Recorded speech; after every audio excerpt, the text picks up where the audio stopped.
நீங்கள் எதுவுமே நடக்க மாட்டேங்குதுன்னு நினைக்கிறீங்களா? அப்போ நீங்கள் 10 நிமிஷம் ஓரம் உட்காந்து யோசிங்க.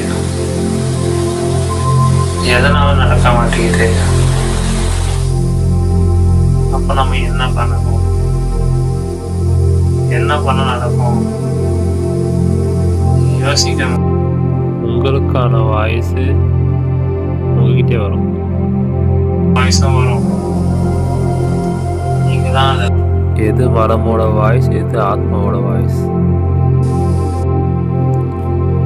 எது மனமோட வாய்ஸ், எது ஆத்மா கடவுளோட வாய்ஸ்ன்னு நாம தான் பிரிக்கணும். கடவுள் சொல்றதை நீங்க கேட்டாலும் உங்களுக்கான விஷயம் கண்டிப்பாக நடக்கும். கொஞ்சம் கஷ்டப்படும். ஆனால் அது கஷ்டம் பார்க்காம நீங்கள் சந்தோஷம் பார்த்தீங்கன்னா அது உங்களுக்கு சந்தோஷம் தான் தரும்.